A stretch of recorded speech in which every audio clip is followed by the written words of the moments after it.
Hello, আশা করি সবাই ভালো আছেন। জাজ মাল্টিমিডিয়ার ফোর্স নামে যে সিনেমাটা আসতেছে ঈদুল আজহায়, সেটার আজকে শর্ট গ্লিম্পস রিলিজ হলো। গ্লিম্পসটা যদি আমি বলি, সেটা বলবো যে একটা ভালো মানের কাজ হতে চলেছে এই ফোর্স সিনেমা দিয়ে, এরকম একটা ইঙ্গিত আমরা এই টিজার বা শর্ট গ্লিম্পসের মধ্যে পাই। কেননা এই যে এটার যে কয়েকটা মুভমেন্ট আমরা দেখতে পাই 30 সেকেন্ডের মূলত শর্ট গ্লিম্পসটা, সেখানে আমরা দেখি যে মেঘ দিদার সে যেভাবে হাঁটছে, অস্ত্র নিচ্ছে, এমনকি গুলি করছে বা অ্যাকশান দিচ্ছে, সেটা কিন্তু মোটামুটি ভালোই দেখবার মতন একটা সিন এরকম। আর এইটা আসলে ইন্টারেস্টিং হয়েছে যে, বা এই যে দেখবার মতন বলছি, এর একটা বড় কারণ হচ্ছে এটার যে বিজিএম, সে বিজিএমের কাজটা দুর্দান্ত লেগেছে আমার কাছে। যেই কারণে এইটা মূলত নর্মাল অ্যাকশানের মতন বা অ্যাভারেজ মানের অ্যাকশানের মতন মনে হয়েছে আমার কাছে, কিন্তু বিজিএমের কারণে এটা কি একটা র ফিল দিয়েছে। আর যেই কারণে এটা দেখে একটা ভালো লাগা কাজ করেছে যে না, সিনেমাটা হয়তো বা ভালো লাগা কাজ করবে যখন আমরা সিনেমাটা দেখব। সিনেমাটা পরিচালনা করছেন যে আসিফ ইকবাল জুয়েল। এখন এই ধরনের সিনেমাতে, অর্থাৎ যে ধরনের সিনেমাগুলো ঈদুল ফিতরে বা ঈদুল আজহায় বা এরকম বড় বড় সময়ে সিনেমাতে রিলিজ দেওয়া হয়, সেগুলো কিন্তু বিভিন্ন সিনেমার সাথে, ভালো মানের সিনেমার সাথে কম্পিটিশন করে। এই সিনেমা কতটুকু উতরাতে পারবে সেটা আসলে শিওর না, তবে সিনেমাটা ভালো হবে এটা বোঝা যাচ্ছে। অর্থাৎ এই শর্ট গ্লিম্পসের মধ্যে তেমনই আশা করা যায়।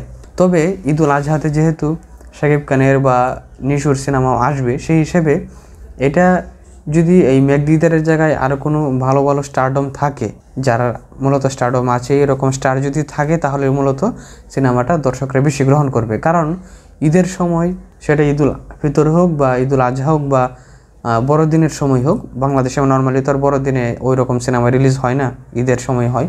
সেগুলোতে যেসব অ্যাক্টরের স্টারডম রয়েছে বা পেজগুলো রয়েছে, তাদেরকেই মানুষ বেশি দেখে, মানুষ তাদের বেশি আস্থা করে যে না, তাদের সিনেমা ভালো হতে পারে বা দেখে এনজয় করবে।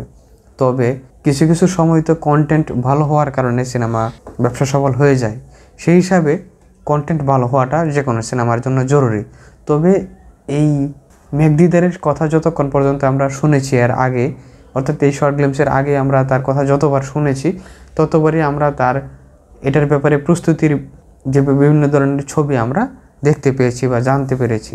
যেমন তার বডি ফিটনেস কিন্তু এই শর্ট গ্লিম্পসের মধ্যে এই মোটামুটি বলা যায় যে ফিট বডি বা জিম করা এরকম একটা বডি আমরা দেখতে পাচ্ছি। কিন্তু তার আগের, অর্থাৎ এই সিনেমাতে সে যুক্ত হওয়ার আগের তার বডি ফিটনেসগুলো যদি ছবিতে দেখবেন যে নর্মাল বডি ফিগার বা নর্মাল ফিটনেস। কিন্তু এই সিনেমাতে সে অ্যাকশান করবে বা সিনেমাতে ওই রকম যাতে দর্শকরা ফিল পায়, এনজয় করতে পারে, এই জন্য সে দীর্ঘদিন ধরে তার বডি ফিটনেসকে সুন্দর করার চেষ্টা করেছেন। এবং এই যে প্রচেষ্টা সে করেছে, সেটাই যেন এই শর্ট ফিল্মসের মধ্যে প্রকাশ পেয়েছে, এরকম মনে হয়েছে।